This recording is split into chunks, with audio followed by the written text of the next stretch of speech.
Saturdays she was going to Hanuman temple, that side.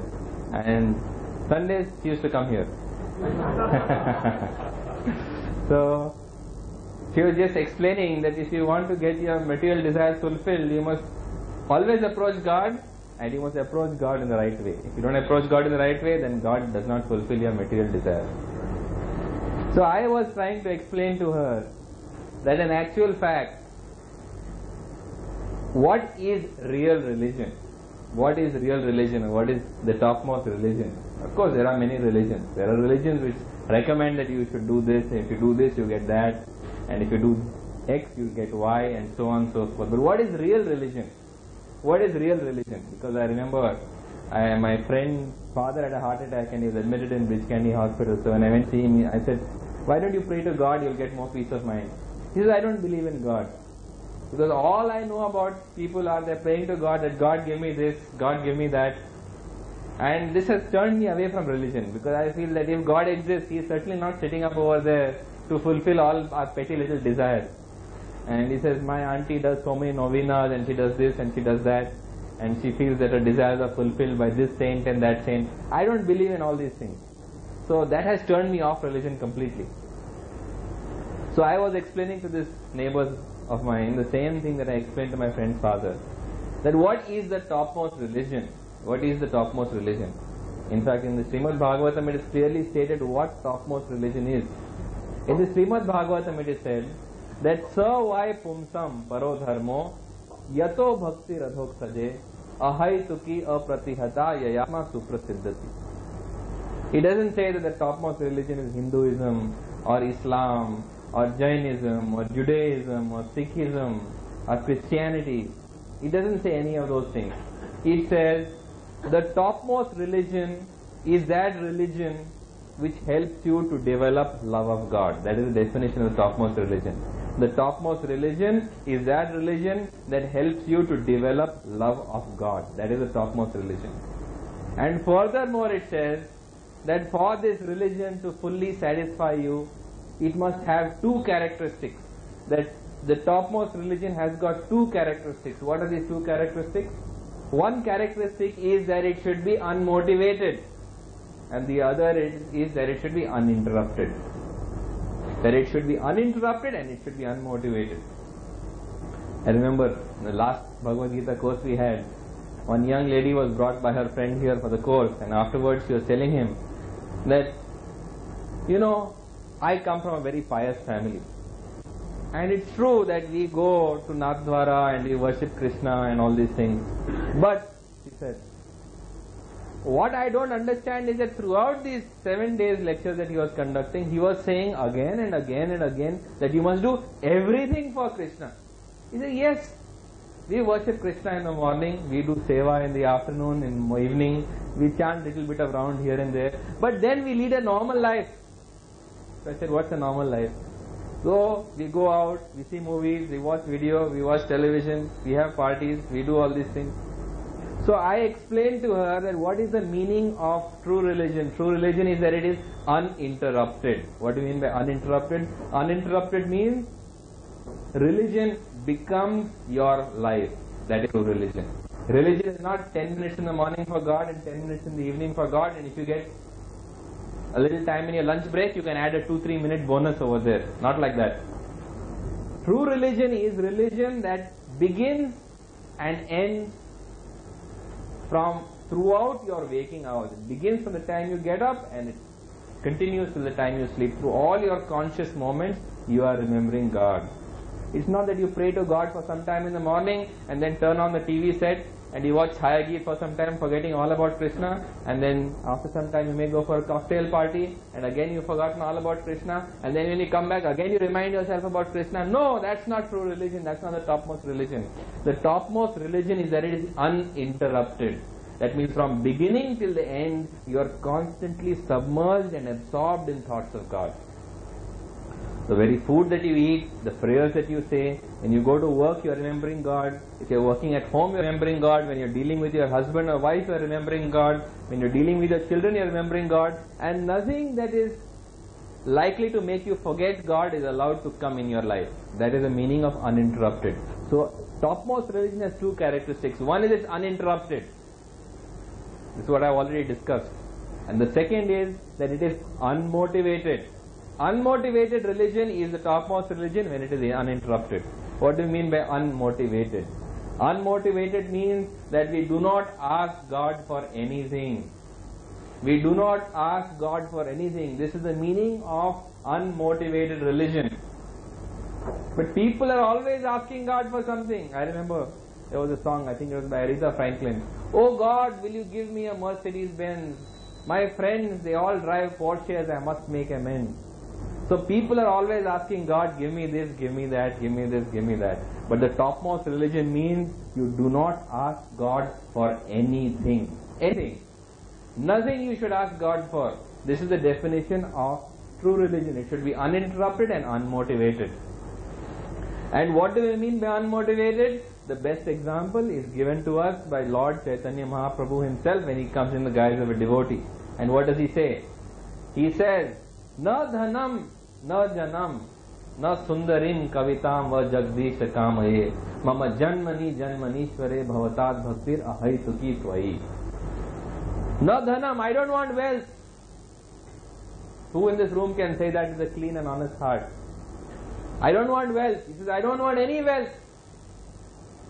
Na janam, I don't want any followers. First you want wealth. When you don't want wealth, you say, okay, I have taken to religious life and now I have abandoned wealth. But now what do you want? Now you want followers. If you don't have followers, you are not happy. So he says, no, I don't want wealth, I don't want followers either. He says, na dhanam, na janam. Then you may say you don't want followers either. But what happens? Sooner or later, if you are not strict in your spiritual life, if you are not genuine at heart, you fall down. What happens? You get captivated by a member of the opposite sex. So he says, na dhanam, na janam, na sundarim kavitam. I don't want beautiful women either. I don't want wealth, I don't want any number of followers, I don't want beautiful women either. But let's say you have crossed these three hurdles. Neither you want wealth, neither you want fame, neither you are tempted by the opposite sex. Then there is still one thing that remains. And what is that thing? You pray to God that, oh God, please relieve me from this place of misery. This is dukhalayam ashashvatam. You said so yourself. This is anityam sukham lokam. This is a place of misery. I don't want to come back here. So God, please give me mukti, give me moksha. Take me to Golok or Vaikunt or wherever, whichever place that you may have in mind for me. But don't send me back here, anywhere but this world.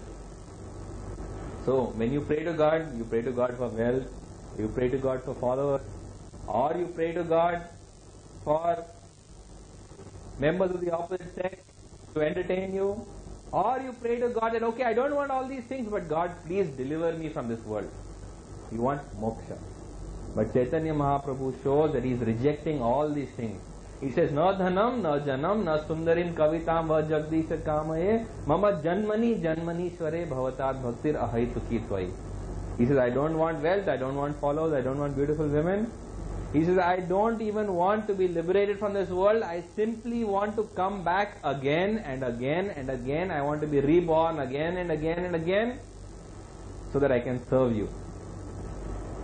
So this is the example he gives of the topmost religion. That there is no desire for material things of this world, no desire for bhukti, and there is no desire for mukti either. If you don't want bhukti, you say, I want mukti.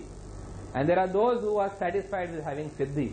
But all these three things are obstacles to the development of true religion. It has been said that bhukti, mukti, siddhi, sprihayavat, pishachi, riddhi vartate, tavat bhakti sukhas yatra, sukham abudhayo bhave. That if you have in your heart these three wishes, one which is desiring enjoyment in the world, one which is desiring spiritual powers or potency to perform miracles like siddhis, and the third is the desire to be liberated from this world. As long as these three wishes are seated in your heart, true religion, true love of God can never dawn in your heart. So this is what Chaitanya Mahaprabhu explains, that true religion is like this. It should be completely unmotivated, even without having a desire for liberation, which is indeed a very difficult or tall order. Furthermore, it has been said in the Bhakti Rasamrita Sindhu that Anya Bilashita Shunyam Jnana Karmadi Anavritam. anukulyena bhaktir uttama. It has been said that when you pursue love of God, then even the pursuit of knowledge, jnana, when we are pursuing bhakti, we want to be convinced about the philosophy, we want to hear more, we want to acquire knowledge. He says, no, reject even the pursuit of knowledge. Karmadi anavritam, even fruitive activities, reject all fruitive activities, reject all knowledge, and pursue bhakti in a pure heart. That is known as the topmost religion. So in the pursuit of God, even reject religion in the form, when it comes in the form of knowledge, or even abandon ritualistic activities, even if they are religious activities, so that you can pursue bhakti with a pure heart. So this is the meaning of absolutely devoid of all kinds of desire. So you might say that fine, it's all right. You are abandoning wealth, you are abandoning women, you are abandoning followers, you are abandoning liberation from cycle of birth and death. But look here, you want love of God, and when you have love of God, what happens? You see God everywhere. This is what is said in the Bhagavad Gita, that when you have love of God, you see God everywhere. So you are asking for the most expensive thing. That you might think that you are being without desire, but although you are imagining that you are worshipping without desire, you are actually worshipping with the topmost and the most expensive desire, to love God and see Him everywhere. So Chaitanya Mahaprabhu, anticipating that people will talk like this, he says in his Shikshashtakam that he says, I don't even want to see you everywhere. If you so desire that you want to treat me roughly in your embrace, and if you so desire that you will not be present before me, even that I am willing to accept. Ashlishva pad ratam pinastu ma madarshanam ma matam karotu va yatha tathava vidhatu lampato mat prananathastu sayavanapar. That, O Lord, you will always be my worshipful Lord, even if you treat me roughly in your embrace. Even if you treat me roughly and neglectfully in your embrace, I am still going to be worshipping you. Even if you make me broken hearted by not being present before me, that means I have abandoned the world, but I don't have you because you have abandoned me also. Even that I don't mind, because you shall be my worshipful Lord unconditionally. So this then is the standard of the topmost religion. The standard of the topmost religion is that it should be completely uninterrupted. Not only it should be uninterrupted, it should be unmotivated. Unmotivated for things of this world, unmotivated for acquiring spiritual powers or potencies, unmotivated with the desire for liberation.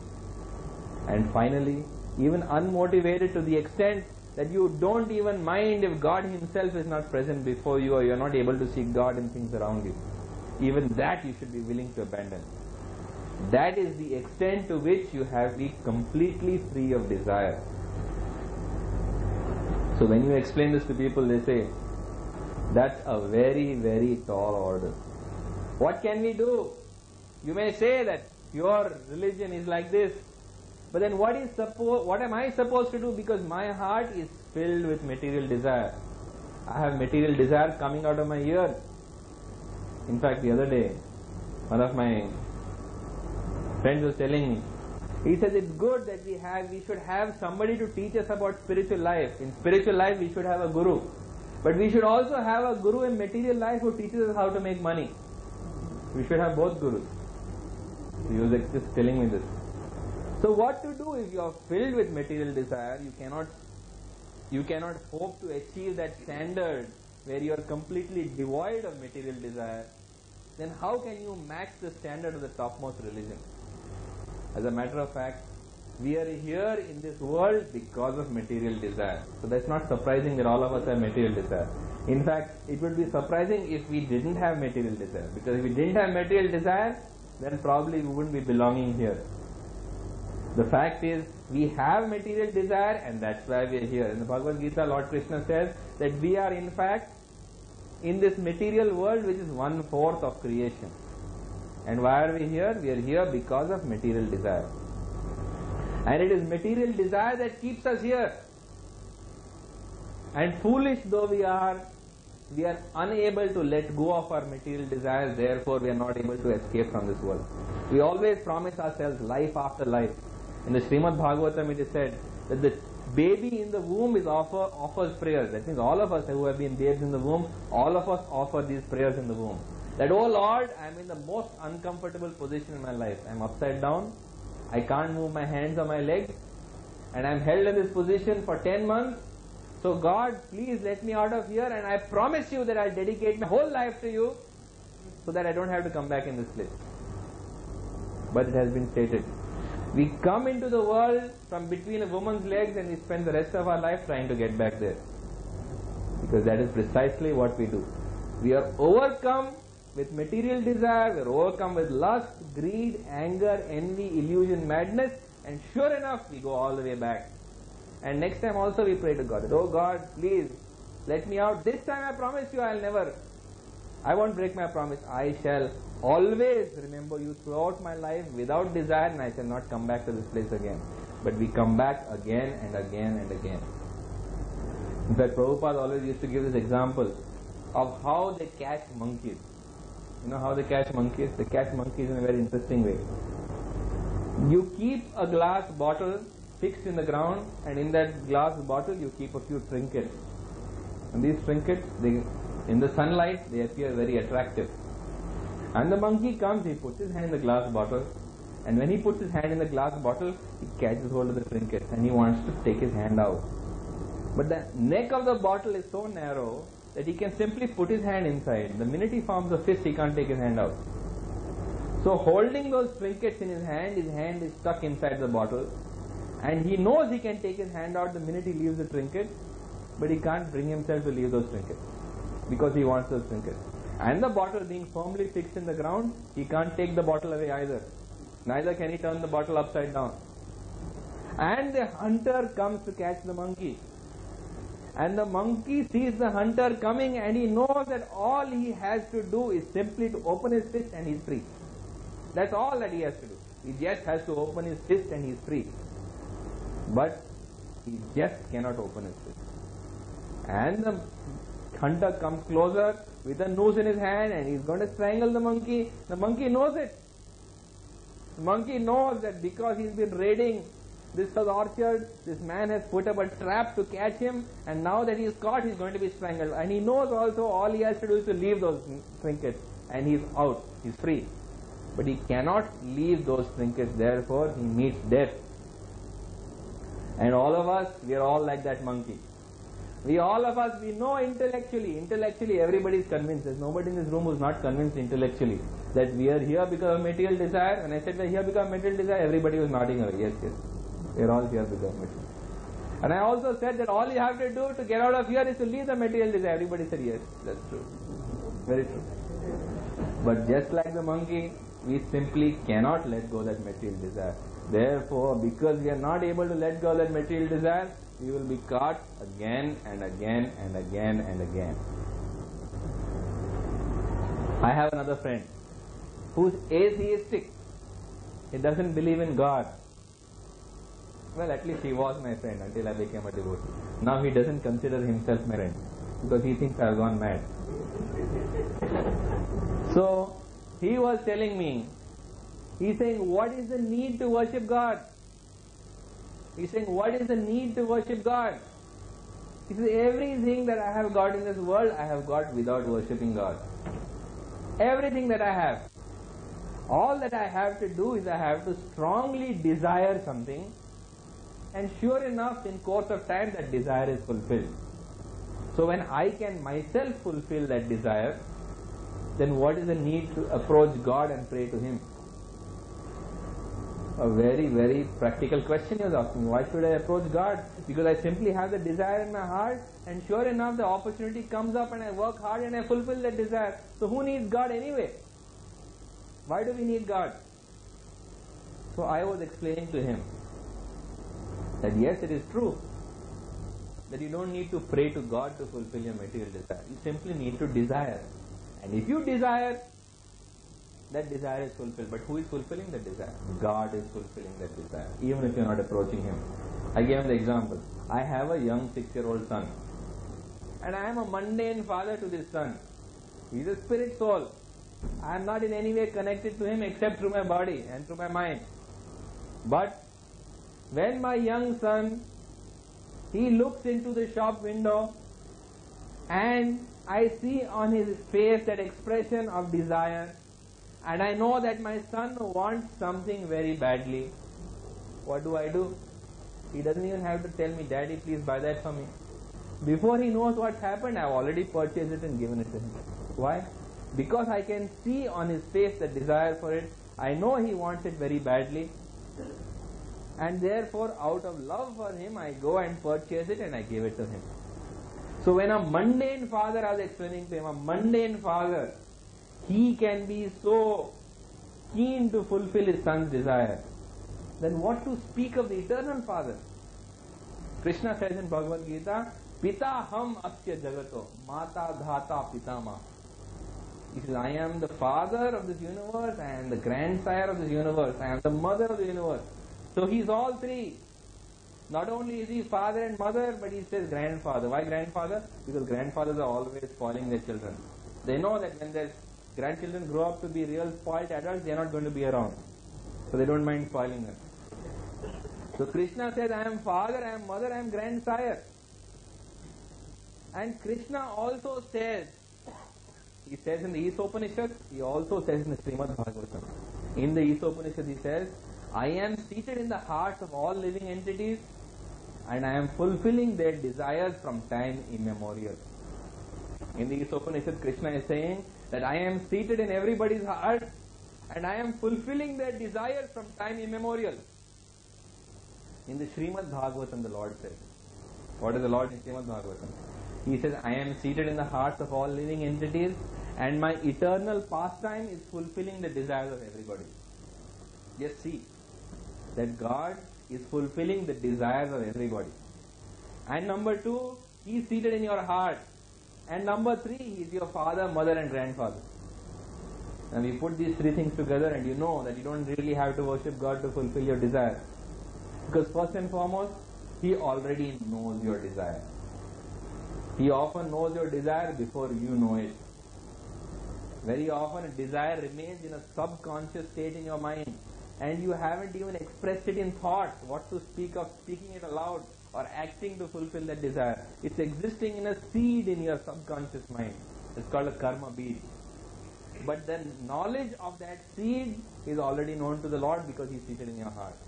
So Krishna knows all your desires, all your expressed desires, and He also knows your unexpressed desires. That means Krishna knows your desires before you are even aware of them because He is in your heart. He is your father, He is your mother, He is your grandsire. Therefore He loves you more than anybody else. And simultaneously, His eternal pastime is to fulfill the desires of everybody. You ask somebody, what do you do? Somebody will say, I am a doctor, I am an engineer, I am a businessman. But what does Krishna do? Krishna says, my eternal pastime is fulfilling the desires of everybody. So Krishna has one eternal pastime, that is fulfilling everybody's desire. So is it surprising then that He fulfills everybody's desire? I was explaining to my friend. I said, yes, I know you don't believe in God. But even if you don't believe in God, God will fulfill your desire. Why? Because God considers you to be equal and me to be equal. I said, do not imagine, I explained to him, that because I believe in God and you don't believe in God, we are different in each other's eyes, in God's eyes. We are equal in God's eyes. Sometimes people think that, oh, I am a devotee, so I am at a better level than this guy who is an atheist. But in God's eyes, everybody is equal. In the Bhagavad Gita, Krishna says, Suridam sarva bhutanam yajñatva mam shantim richati. That when you realize that God is equal friend of all living entities, then only you will know peace. The minute you think you are a little more favorite of God and that one is not so much favorite of God, then you cannot know peace. Only when you know that everybody is equal in the eyes of God, then only you will know peace. So God is fulfilling everybody's desires. My desires, your desires, everybody's desires. And you don't even have to pray to Him because He is fulfilling those desires without your having to approach Him directly, because He knows your desires before you know them. But, a very big but, if you fulfill those desires, or if God fulfills those desires, in forgetfulness of Him, those desires only bring you unhappiness, misery and misfortune. Please note what I said. That it is not necessary to approach God to fulfill your desires, because God being seated in your heart, He already knows your desires. But if you allow God to fulfill your desires in forgetfulness of Him, then the result is that although those desires are fulfilled, although you get what you want, you get only unhappiness, misery and misfortune. And the story that can best illustrate it is the story of the monkey's paw. I just told you about how the monkey is caught. So the story of the monkey's paw just best illustrates that. In fact, we used to have this play in our school every year we used to have this play. And in this monkey's paw, there is an old couple living in a Welsh mining town. And this old couple, they are a retired couple. And of course, in a Welsh mining town, in the days where they lived, there was no TV, no Doordarshan or any other TV. There was no newspaper, no magazine, very few books which were difficult to come by. So they had no entertainment at all. I mean, to the standard that we have today. But they had one object which was the focus of their attention. There was one person who was the apple of their eye, and that was their son. That although they were an old couple and they were retired, they had a young, handsome son, 21 years old, who was the apple of their eye, and everything in their life was centered around this son. Everything in their life was centered around this son. And while they were one day sitting at home, waiting for their son, they get the possession from a gypsy of a monkey's paw in the bottle. It's a monkey's paw, but it's severed from the monkey, so you only have the paw in the bottle. And it's given to them, telling them that if you have this monkey's paw in the bottle, with this bottle you can make 3 wishes. Any 3 wishes you can make, and those wishes will be 100% fulfilled. So both of them sit down together and they decide that since their son's birthday is coming up, they should wish for 500 pounds, because with this 500 pounds, they will be able to celebrate their son's birthday in a wonderful manner. So they sit down and they wish for 500 pounds. Nothing happens. Absolutely nothing happens. And 3 hours later, instead of their son coming through the door, the local manager of the mines walks in and he tells them there's been a mine collapse.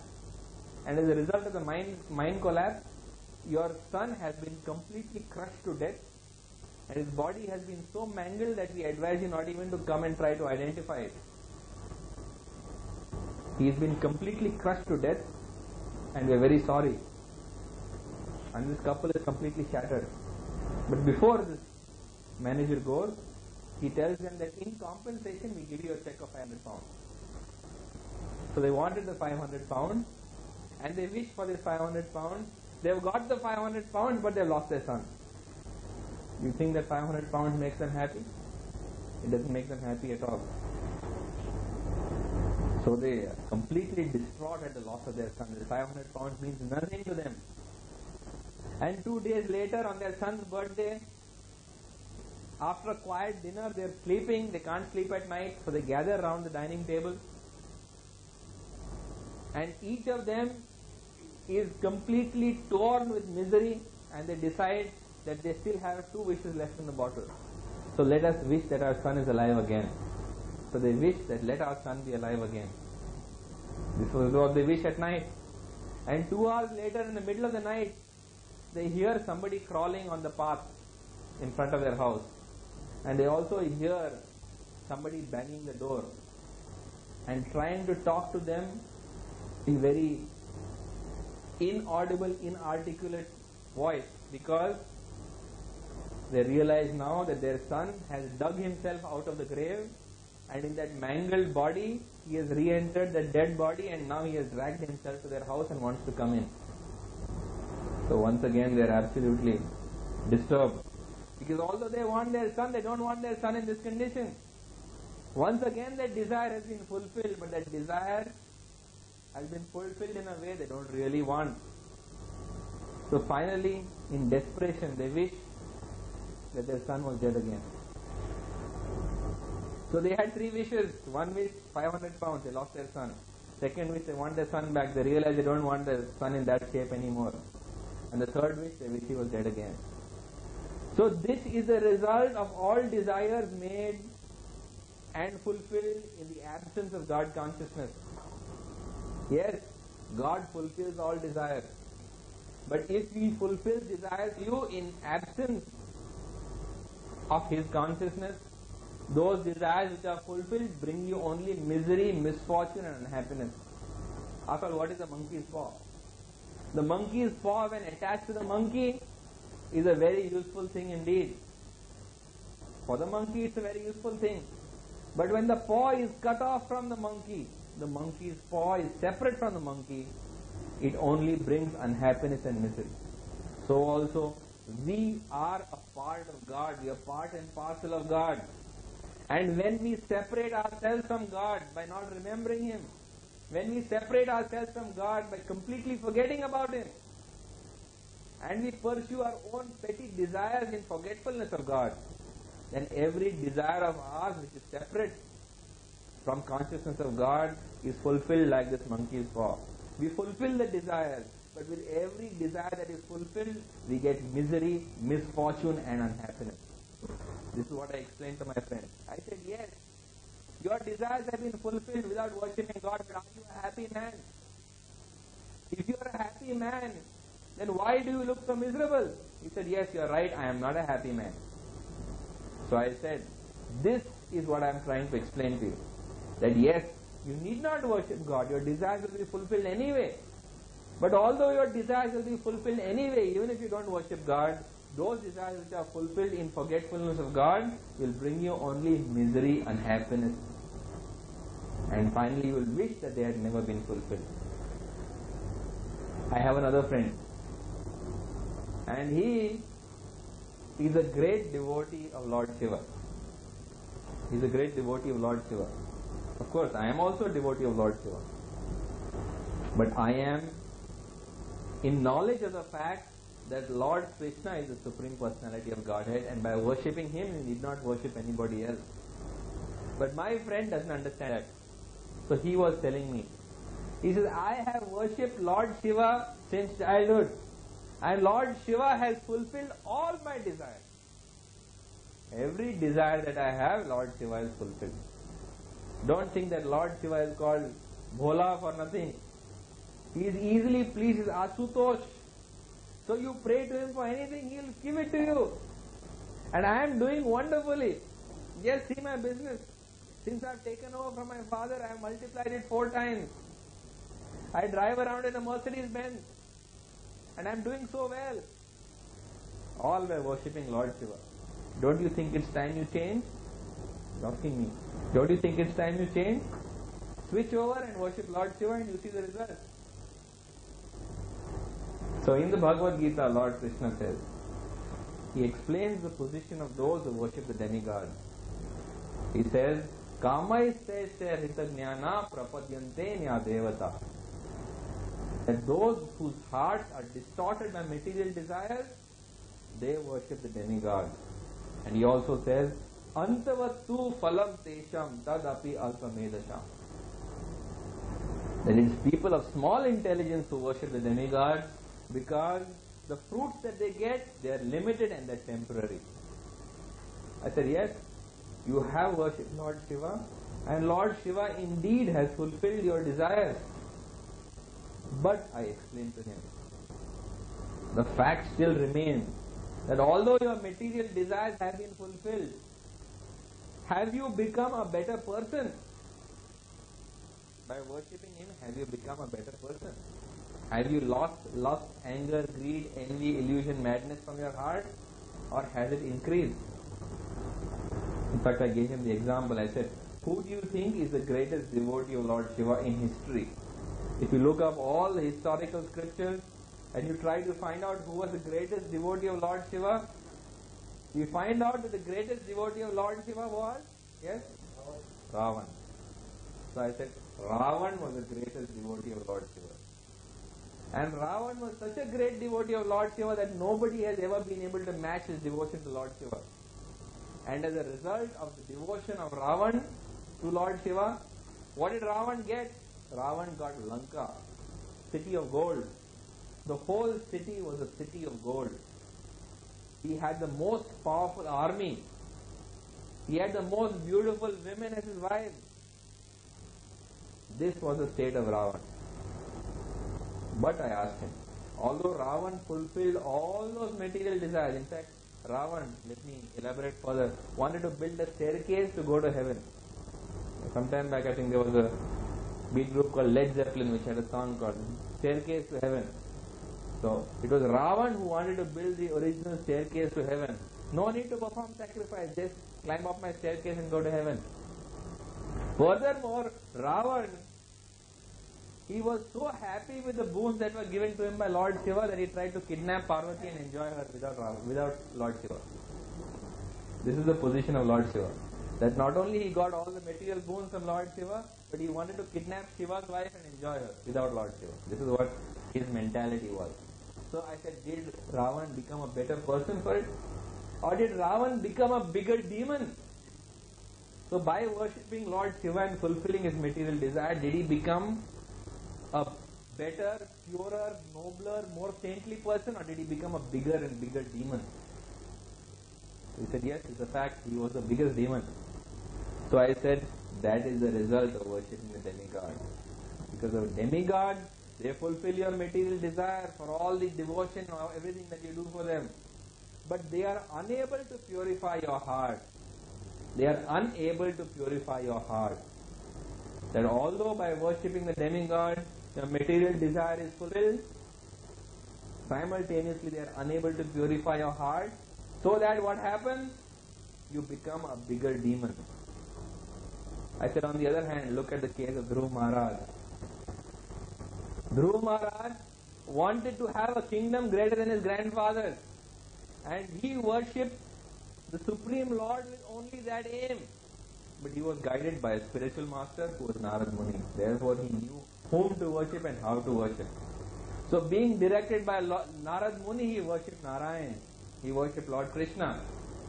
And by the worship of Lord Krishna, by worship of Narayan, Dhruv Maharaj fulfilled all his desires.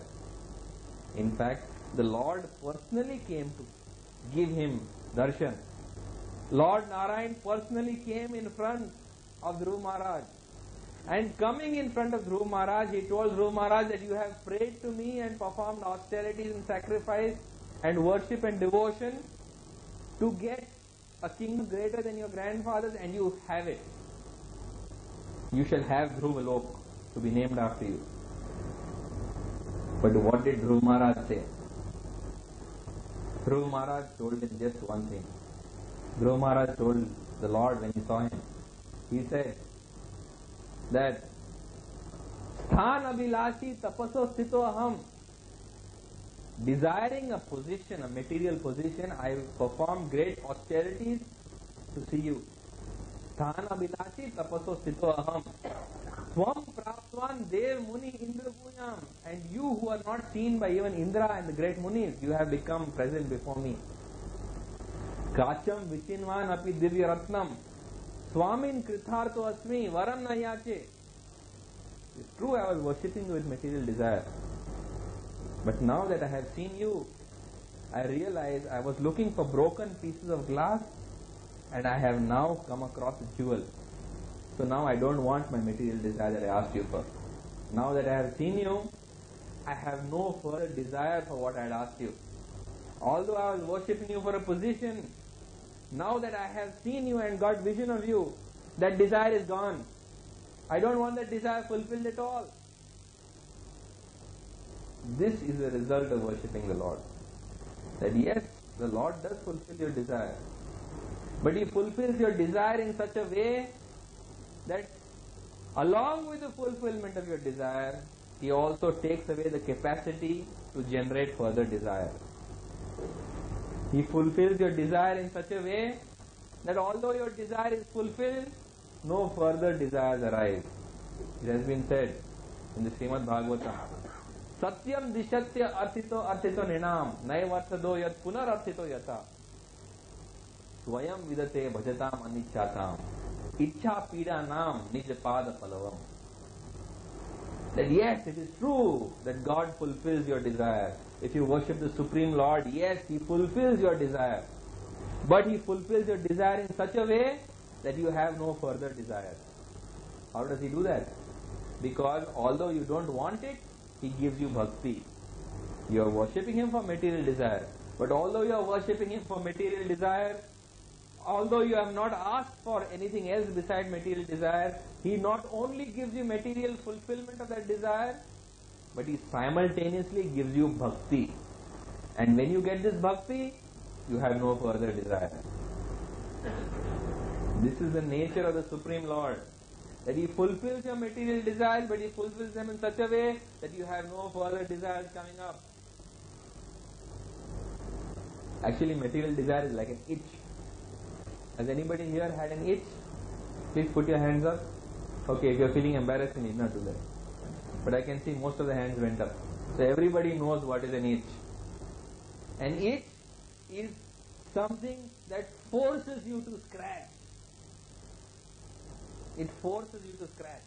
In fact, it has been said that home is the only place where you can scratch where it itches. That's why people are fond of going home. So you scratch because it's itching you so much. And when you scratch, what happens? Pleasure. Wonderful pleasure. What release from tension. Ecstasy. Especially if you've been constrained from scratching until you reach home. After a long journey, you reach home and you scratch, and now you are in bliss. Because now you feel happy, satisfied, content. But what happens? Does that itch go away? No, sir, that itch doesn't go away. That itch comes back again. And when that itch comes back again, it comes back with greater force, it comes back with greater intensity. And so when you scratch it this time, you get greater pleasure. The greater the itch, the greater the pleasure when you satisfy it. And the more you scratch it, the more it itches. And the more it itches, the more you scratch it. And it goes on and on and on and on. So you might think, how wonderful. But there is, what happens is that when you scratch it, sooner or later you keep on scratching a place, and what happens? It gets ulcerated. It gets infected. And after it gets ulcerated and infected, it becomes painful. So it starts with an itch which gives you pleasure when you scratch. The itch increases, the scratching increases.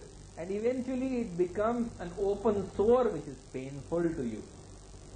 This is material desire. Material desire is there. So you have to fulfill it. You fulfill it, and what happens? You feel good for the time being. And although you feel good, you feel that it won't come back, it comes back again. And when it comes back again, you fulfill that desire again and again until finally you get pain as a result of fulfilling desire. Therefore, in the Bhagavad Gita, Krishna says, Ye hi samsparshajā bhoga dukkha yono evate adi antvanta kaunteya na teshu ramate buddha. A wise man does not take delight in pleasures of the senses because he knows they have a beginning and an end. Therefore, he avoids them. Because fulfillment of material desire eventually brings you pain. This is material desire. Now what if you have an itch where you cannot scratch? Suppose you have an itch somewhere low down on your back. And for the life of you, you simply can't reach it. You're trying in all possible ways, but you just can't reach that itch on your back. So what do? You might try to go to the wall and try to rub it. But that's not satisfactory. You need somebody to scratch it for you. So you go to your dear friend and you tell your dear friend, please scratch my back. So what does your friend do? Sure, you're a good friend of mine. What are friends for anyway? If I'm a real friend of yours, I'll scratch your back. So he scratches your back for you. But just suppose this friend of yours happens to be a skin specialist. You think he'll scratch your back? I have a very good friend who is a skin specialist. Suppose I go to him and tell him, hey, I've got a bad itch on my back, please scratch it for me. You think he's going to scratch that itch for me? He won't scratch it for me. What he will do is he'll take a tube of ointment and he'll rub that ointment on my itch so that my itch will go away. Not only will the itch be satisfied, but simultaneously I'll never get an itch again. So that is called getting rid of that itch. So Lord Krishna is the skin specialist and your itch is a material desire. If you have an itch, you want to scratch it. But if you go to Lord Krishna and you ask Lord Krishna, please scratch my back. Will Lord Krishna scratch your back? Lord Krishna will put a wonderful ointment that will take away that itch for once and for all. But the demigods are not like that. The demigods are not like that. The demigods are there for the express purpose of fulfilling material desires. That is their position. Therefore, since they are there to fulfill material desires, their philosophy is different. You go to them and tell them, please scratch my back. They'll say, yes, I'll scratch my back. Your back, you scratch mine. That's the philosophy. You worship them, you perform sacrifice, you perform devotion to them, they'll scratch your back. But itch won't go away. It will come back again and again and again and again. This is what is happening. That this is what is happening in the world. People are worshipping the demigod. And as they worship the demigod for fulfillment of material desires, they get happy when their desires are fulfilled. They are ecstatic when the material desires are fulfilled. But those material desires never ever go away. They come back again and again and again. But when you worship Lord Krishna, the supreme doctor for all ills, he fulfills your desire. Please note, it's not that he doesn't fulfill your desire. Dhruv Maharaj told him, I don't want that desire which I asked you for. But what does Lord Krishna say? He says, no, you asked for it, now you better have it. Even if you don't want it now, you just have to have it. So he forces him to accept the kingdom of Dhruvalok, although he doesn't want it by now. That since you asked for it, bad luck, now you have to take it. But simultaneously he has taken away the desire for it. So it's not that the Lord, Supreme Lord, does not fulfill your material desire. He does fulfill your material desire. But in fulfilling your material desire, he sees to it that you have no further desire again. Therefore it has been said, Akamo sarvo kamo va moksha kamo udaradi tivrena bhakti yogena yujeta purusham param. That whether you have no desire, akamo, you have no desire in your heart, as Chaitanya Mahaprabhu was saying, sarvo kamo, or you have all desires in your heart. Or moksha kama, you may have a desire for liberation.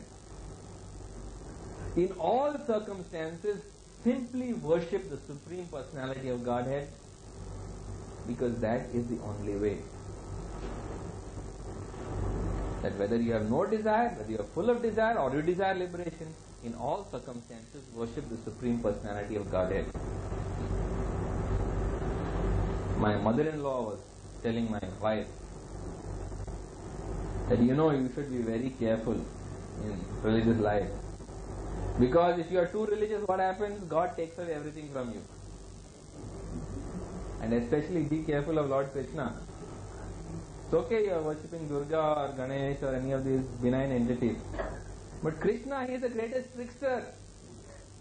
You worship him, and before you know what's happening, he will pull the carpet from under your feet and he will take everything away. In fact, there are many people who have this idea in mind, that if you worship Lord Krishna, that's the most dangerous person to worship. Because if you worship Lord Krishna, he simply snatches things away from you.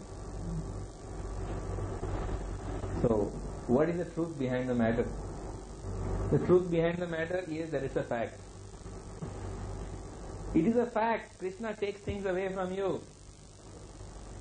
In fact, in the Srimad Bhagavatam, Krishna says very clearly. He says, Yasyaham anugranami harishya tadhanam shanay tato adhanam sajanti asya swajana dukha dukhitam. What does he say?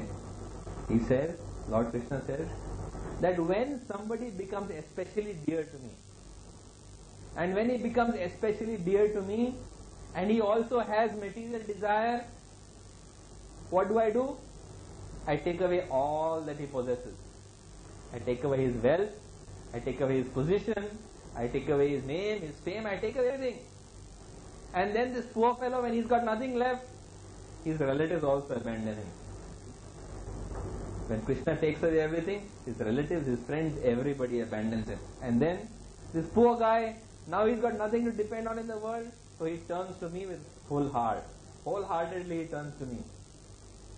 So when somebody is very dear to me and he's got material desire in his heart, that's what I do. I snatch away everything from him. And then when he's got nothing else in the world, then he turns to me wholeheartedly. So this is what Lord Krishna says. So I can see many worried faces here in the audience. That up till now, this doctor has conned us. He has conned us into worshipping Krishna. But he never told us this dangerous fact. Now he's let the cat out of the bag. I can't wait till I go home and take down Krishna's picture and put Shiva and Ganesh and whatever other pictures I was worshipping in the past. So you might be thinking, doctor has conned us up till now. Now he's told us, after I've been worshipping Krishna for such a long time. But don't worry, relax, smile, lean back. There's a way out of all this. The way out of all this is very simple. The way out of all this is that you can get rid of your material desire simply by spiritualizing your material desire. You might say, what's that? You don't have to wait for Krishna to take things away from you before you become serious about him. You simply spiritualize whatever desire you have. You must first of all, you must know what is the difference between matter and spirit. When you realize the difference between matter and spirit, then you will know how to get rid of material desire for once and for all. What is the difference between matter and spirit? What is the difference between Maya and Krishna? In the Srimad Bhagavatam, Lord Krishna says very clearly. And what does he say? Lord Krishna says there that Rite artham yat pratiyeta na pratiyeta cha atmani yad vidyat atmanomayam yatha abhaso tata tamaha. He's giving the definition of Maya in this verse. It's very difficult to get definition of Maya. This is the only verse I have found in Srimad Bhagavatam which gives the definition of Maya so clearly. He says, Rite artham yat pratiyeta na pratiyeta cha atmani. He says, everything which is devoid of connection to me, that is Maya. The definition of Maya is that which has no connection to Krishna, that is Maya. Rite artham yat pratiyeta na pratiyeta cha atmani yad vidyat atmanomayam yatha abhaso tatha tama. That is Maya. So all that which is not connected to God, that is considered to be Maya. So just for example, if you take a typewriter and that typewriter is used to type out a novel, say by Harold Robbins, or maybe The Life of Pamela Bordell, what kind of typewriter is that? It's a material typewriter. But that same typewriter, if you use it to type out the Bhagavad Gita, what kind of typewriter is that? It becomes a spiritual typewriter. Same typewriter. The same typewriter, if it is used to type out something which makes you forget God, is a material typewriter. The same typewriter which is used to remind you about God is a spiritual typewriter.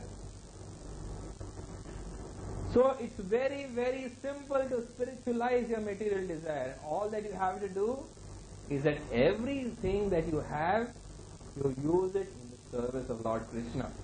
And if you do that, then it doesn't matter what you have. This is the secret of material desire in Krishna consciousness. The secret of material desire in Krishna consciousness is just this: knowing what is material and knowing what is spiritual. There is a story of Ambarish Maharaj. Ambarish Maharaj was the king of the world. I remember when I had gone to Bahrain, I had given this lecture on learning to face death. And whatever you think of at the time of death, that you become. So somebody told me at the end of the lecture, he didn't come for the lecture, he just heard about it. If he had come for the lecture, he would have known what I said. But he met me and he told me that I heard you say that all you have to do at the time of death is you remember something and that you become. I said, yes. He's saying, before I die, I'm going to remember Sultan of Brunei. I said, who's Sultan of Brunei? The Sultan of Brunei is the richest man in the world. So I'm going to remember Sultan of Brunei before I die, and surely I will come back as Sultan of Brunei as the richest man in the world. That's what I want. That's what he told me. But King Ambarish, he was richer than Sultan of Brunei. How big is Brunei? Very small indeed. But Ambarish Maharaj, according to Srimad Bhagavatam, he was the king of the whole world. And although he was king of the whole world, he was renowned as a great devotee of the Lord. So since he was renowned as a great devotee of the Lord, everybody had him in the highest regard, because not only materially he was in a tremendous position, but spiritually also he was very exalted. So Durvas Muni was a renunciate who had abandoned all material possessions to pursue God. He became jealous of him. Durvas Muni was a worshipper of the impersonal absolute. It has been said, Klesho diktaras tesham avyakta sakta chetasam avyakta hi gati dukham dehavad dhiravapyate. That those who worship God in the impersonal absolute form, they will find it very tough going. It will be very painful and difficult to make advancement because they are embodied. And that was Durvas Muni's position. Durvas Muni had renounced the whole world. And having renounced the whole world, he was worshipping God in impersonal absolute form. And he felt jealous, he felt envious that here is Ambarish Maharaj, who is king of the world and is also said to be a devotee. I can't bear this. So he picked a fight with Durvas, to pick a fight with Ambarish Maharaj and to curse him, he specially arrives there. And he arrives there at a time when Ambarish Maharaj is about to break his Ekadashi fast. So Ambarish Maharaj, although Durvas Muni has come uninvited, honors him and tells him to join him in breaking the fast. So Durvas Muni says, I will first have a bath. And Durvas Muni purposely takes such a long time in the bath that the muhurt for breaking the Ekadashi fast is about to pass away. So that he will have to break it at an inauspicious time. So Ambarish Maharaj, he consults all the learned sages in the court. And the learned sages in the court, they tell him that you can have water. Because having water is neither breaking nor is it observing. So you break it by having water, and Durvas Muni need not be offended, and you can join him when he comes back. So Ambarish Maharaj has water. And when Durvas Muni comes, by his mystic powers, he understands immediately that Ambarish Maharaj has taken water. So immediately he shows his terrible temper. And cursing Ambarish Maharaj, he plucks one hair from his head and dashes it on the ground. And immediately from that hair of Durvas Muni, a huge fiery demon comes to devour Ambarish Maharaj. And Ambarish Maharaj, he just stands there with his hands folded because he is a great devotee of the Lord. He understands that all this is happening by the will of the Lord, so he humbly stands there before him. And the Sudarshan Chakra of Lord Krishna personally comes and destroys that demon to protect him. Because Krishna says, Kaunteya pratijyanahi name bhaktya pranachiti. Those son of Kunti, declare it boldly, my devotee shall never perish. So he destroys that fiery demon with the Sudarshan Chakra, and that Sudarshan Chakra starts chasing Durvas Muni. So Durvas Muni, seeing that Sudarshan Chakra, runs for his life. And he runs through all the three worlds looking for shelter. He runs through all the three worlds looking for shelter. Then he realizes there is nothing left except to take shelter of the Supreme Personality of Godhead. So Durvas Muni, he goes and approaches Lord Brahma. You see, because he is worshipping impersonal absolute, he doesn't know who's God. So first he approaches Brahma. He says, Brahma, O Supreme Lord, please save me from the Sudarshan Chakra. So Brahma says, I am not the Supreme Lord. Please try elsewhere. So now he goes to Lord Shiva, and he approaches Lord Shiva and beseeches him that, O Lord Shiva, Supreme Personality of Godhead, please save me from the Sudarshan Chakra. So Lord Shiva also tells him, sorry, wrong number, I am not Supreme Personality of Godhead either. You have to try elsewhere.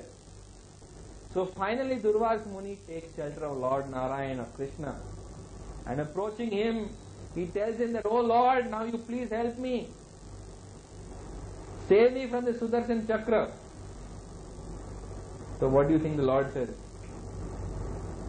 The Lord says very clearly, he says, "I am also not independent." He says, "I am also not independent. That I cannot help you. Why? Because I am also dependent." What am I dependent on? I am dependent on the love of my devotee. Although I am the Supreme Lord and Master of the universe, I am a servant of my devotee. Sadhavo hridayam mayam, sadhunam hridayam tvaham, mad anyat tva na janati, naham tebhyo managapi. In my heart there is no one but my devotee, and in my devotee's heart there is no one but me. So I am also dependent on the will of my devotee. I can't interfere in this matter. Now you have to take forgiveness from my devotee alone. So realizing that the Supreme Personality of Godhead is helpless, Durvas Muni goes and he prays to Ambarish Maharaj. Says, "Ambarish Maharaj, please forgive me." And Ambarish Maharaj, who is king of the world, he prays to the Sudarshan Chakra and pardons him and forgives him and embraces him. Because that is the nature of the devotee. So this story illustrates that on one hand we have Ambarish Maharaj, who was king of the world, and on the other hand we have Durvas Muni, who was a renunciate, who had nothing except a piece of cloth around him. But when it came to the true test, who triumphed? Ambarish Maharaj, although he possessed the whole world.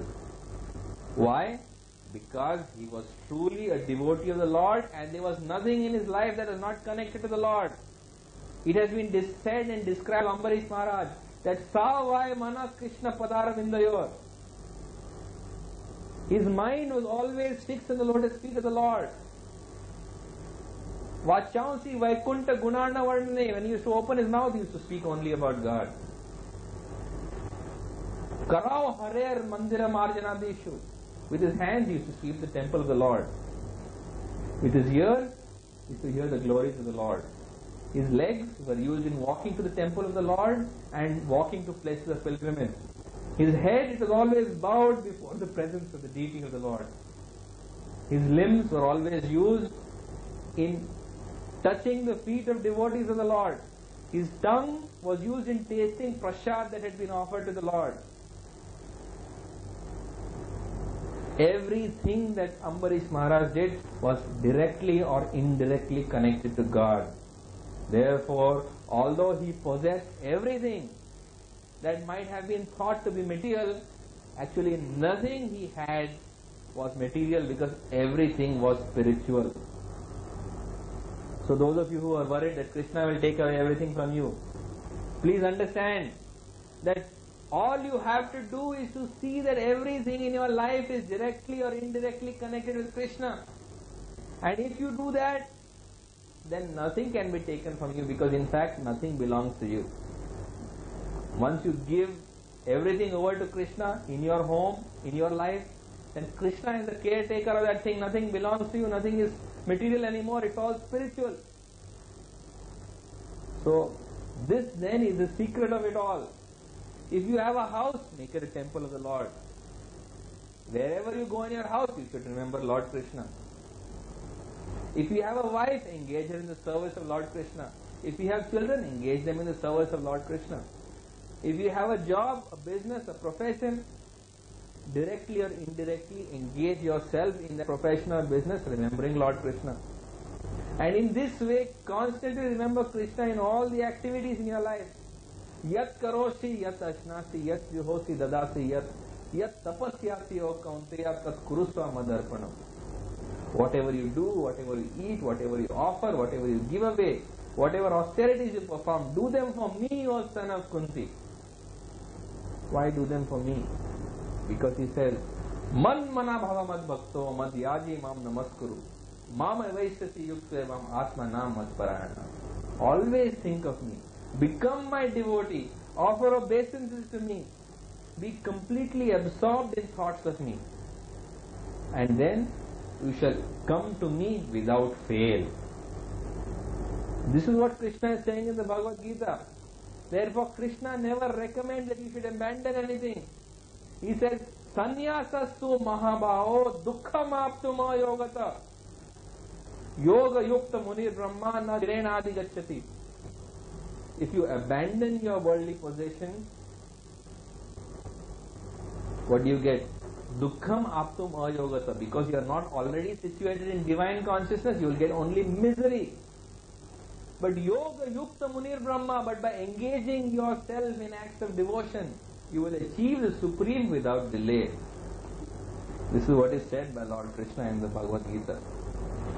Therefore he says, Chetasa sarva karmani mai sanyasya matpara buddhi yoga upashrita matchitta satatam bhava matchitta sarva durgani mat prasada tarishyasi atho chetam ahankaranna sroshasi vinamshasi. Constantly think of me. Whatever you are doing, be united with your mind and your heart by thoughts of me. In this way you will cross over all obstacles of life by my grace. And in this way, by crossing over all obstacles of life and my grace, you will attain perfection. But if you think you are doing it, you are finished. If you think you are doing it, you are finished. Sometimes people think that, oh, unless you wear tilak, unless you wear kanthi mala, unless you wear orange robe, unless you shave your head, you can't become a devotee. This is not true. What is important is not your hairstyle. What is important is your consciousness. How much are you thinking of God? How much are you devoted to Him? How much are you constantly remembering Him? How much is your worship uninterrupted? And shortly, if it is uninterrupted, it will become unmotivated. It doesn't matter if you have motive now. It doesn't matter if you are worshipping God with motive now. If you are worshipping Him in the right way, shortly He will take away all motive from you. Therefore He says, Akamo sarvo kamo va moksha kamo udaradi tivrena bhakti yogena yajeta purusham param. Whether you have no desire, whether you are full of desire, whether you desire liberation, in all circumstances you worship Krishna. Because in all circumstances He will make you perfect. And in fact, other people may not know it, but we are not doing devotional life for other people. You might think that, oh, it's true, I may be trying to think of Krishna, but my neighbors, they don't know it. Who cares what your neighbors think? Who cares what society thinks? Let them imagine that you are leading a materialistic life. Just like Durvas Muni thought that Ambarish Maharaj was the most materialistic man. Who cares if Durvas Muni thought that Ambarish Maharaj was a materialistic person? Krishna knew what Ambarish Maharaj was doing. Krishna knew. Man sees another man's action, but only God sees another man's heart. God knows what's in your heart. He knows what's in your consciousness. And it has been said, Iha yasya hare dasya karmana manasa gira nikhil aso api avasthasu jivan mukta sauchyate. Externally it might appear that you are performing materialistic activities, but in actual fact, because your mind is constantly conscious of God, you are liberated even in this lifetime. Therefore, in conclusion, I would like to tell you that always think of God. Always think of God, be completely absorbed in God. Whatever you eat, whatever you give away, whatever activities you perform, you do them for Him. And then eventually what will happen? He will take away all the material desire from your heart, even if you are presently worshipping Him with material desire. And not only will He fulfill your desire, but He will take away the propensity for other desire to arise. But if you want to make a beginning, there is only one way to make a beginning. And there's only one way to make a beginning, and there's only one way to make a beginning. Harer Nam eva kevalam. Kalau nasteva gatiranyatha. That there is chant the holy name, chant the holy name, chant the holy name. There is no other way, there is no other way, there is no other way. To purify the heart, to make spiritual progress, to get rid of material desire. Chant the holy name, chant the holy name, chant the holy name. And in the Kali Santarana Upanishad it has been mentioned that Hare Krishna, Krishna Krishna, Hare Hare. Hare Ram, Ram Ram, Hare Hare. Iti Shodha Shakam Nam Kali Kalmashu Nashanam Nato Paratarapaya Sarva Vedesha Drishyate. That in these 16 words, all the Vedic scriptures are represented. And simply by chanting these 16 words, the goal of life, that is love of God, can easily be met. Any questions from anybody?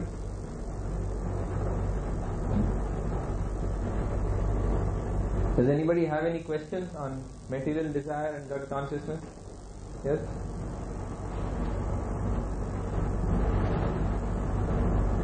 Yes, Mr. Azhar, I know you have many questions.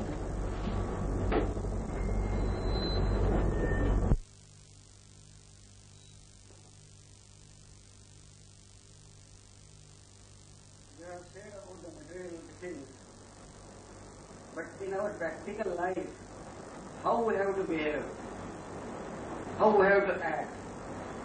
Are we supposed to earn? Are we supposed to send our children to the school and give them education? Are we supposed to give them everything right from the beginning will be spiritual and not for materialistic? Because by taking the name, are they going to get the food every day? Are they going to get a house in the city like Bombay? So how? Everybody has, because we have all our businesses, we are all engaged in our jobs. So along with the Krishna, whether we are supposed to do that, and when you make progress, when you make a material progress, I think there should be a sin, bigger sin, when you make a bigger fortune. So unless there is a sin, you cannot make a fortune, material fortune. That is what they will say.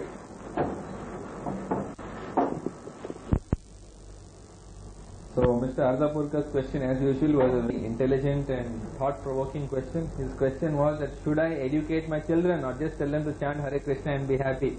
Who is going to feed them? And is that all that we should do, or we should pursue our profession, our business, our work, or whatever it is? Or should we be totally spiritual all the time?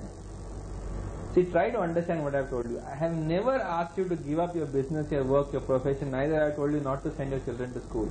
I have said that simply by chanting the holy name of God and by entering into activities of Bhakti Yoga, the very activities you are performing in material consciousness will be now performed in spiritual consciousness.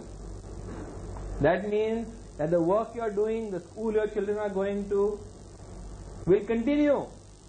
But although externally the activities will appear the same, internally your consciousness will be different. I never advise people to give up what they are doing. After all, I am hardly the person to advise anyone to give up anything. What have I given up? Externally at least. Just see what is said in the Isa Upanishad. In the Isa Upanishad it is very clearly stated. It is said that Andha Tama Pravishyanti Ya Avidyayam Upasate Tato Bhuya Ivate Tamo Ya Avidyayam Rataha. That you have materialism on one side and you have spiritualism on the other. One who pursues materialism, he goes into great darkness. But one who pursues spiritual life, he goes into greater darkness.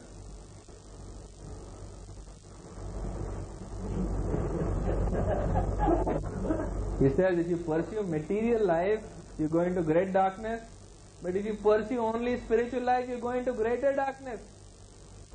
But he says, Vidyam cha avidyam cha yadyas vedo bhayam saha avidyayam mrityum tirtva vidyaya amrutam ashnute. But one who pursues materialism and spiritualism side by side, he is happy in this world and in the next. Because by pursuing materialism, he benefits in this world. And when he passes death, he enjoys fully the fruits of spiritualism.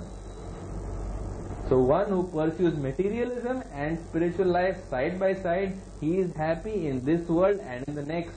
This is the opinion of the Isa Upanishad. These are the words of God.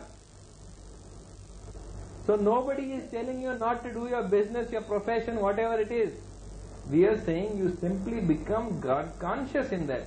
Now you will ask me that yes, you said that only become God conscious, that's all. Is it such an easy joke?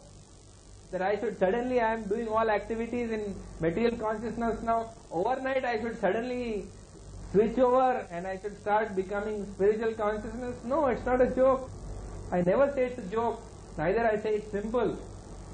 But what I am saying is that if you have determination, if you have the right guidance, you can do it. After all, that is the duty of spiritually enlightened souls who have dedicated their lives to this, simply to guide people how to spiritualize their life. And eventually God will guide you Himself from within. It has been said, Tesham satatam yuktanam bhajatam priti purvakam dadami buddhi yogam tam yena mam upayanti te Tesham evano kampartham aham ajnana jamtama nasham yata bhavasko at jnana deepena bhaspata.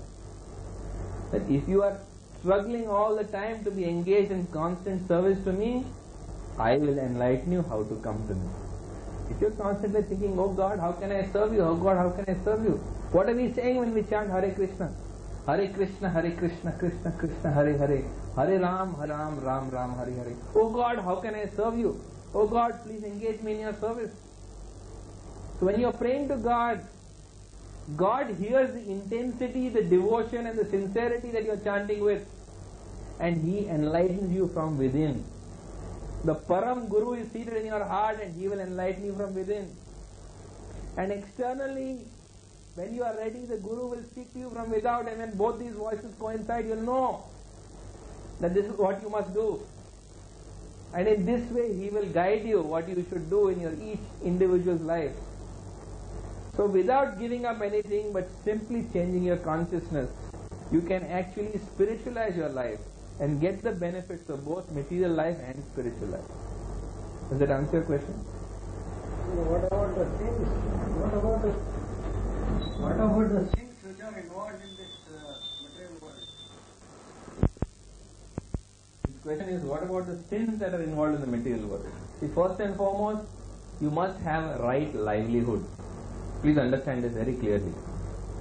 What do I mean by right livelihood? This means that if you are functioning as a butcher, if you are working as a bartender, or if you've got a liquor distillery distributor or dealer, please, you cannot become God conscious by doing that. If you are running a matka den, or if you are a bookie at a race course, you cannot become God conscious in your profession. Excuse me, but this is the truth. But if you are pursuing a normal life, then what is there? What sinful activities you have to commit? Certain jobs you just cannot do, there's no doubt of it. But at the same time, you can pursue a normal lifestyle, and simultaneously by avoiding sinful activities you can make progress. Never imagine that by committing sinful activities you will make progress. That by cheating, lying, hoarding, stealing, backstabbing you're going to get ahead. Never. You just pursue your job, your career, your profession seriously and with sincerity, and God will give you progress. You cannot get more than your allotted due.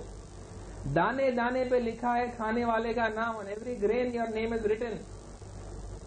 By trying to cheat, lie, backstab and do so many other things, you are not going to get more grain.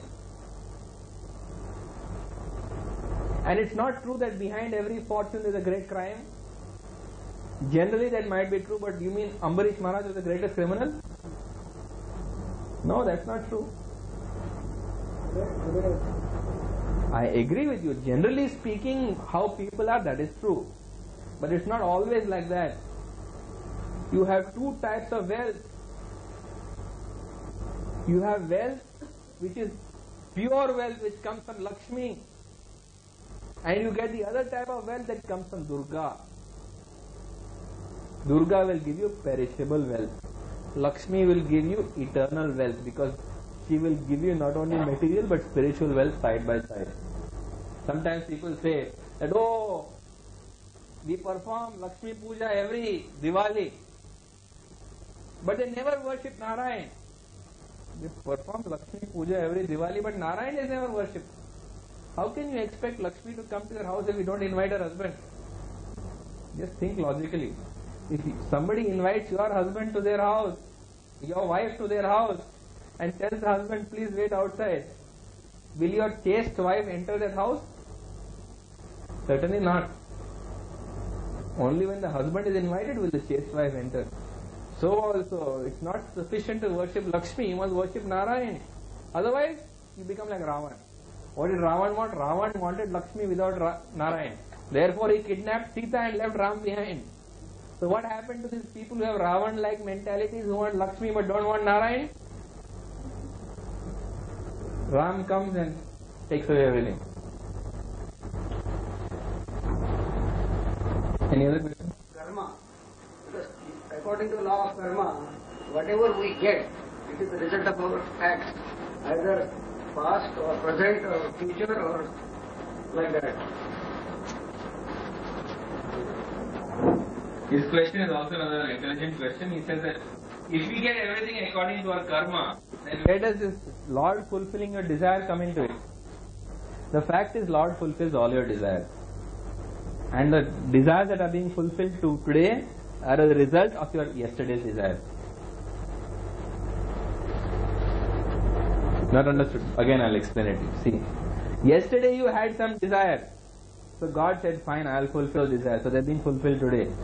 Now today you are not happy with what has been fulfilled. Therefore you want more, something more, which will be fulfilled tomorrow.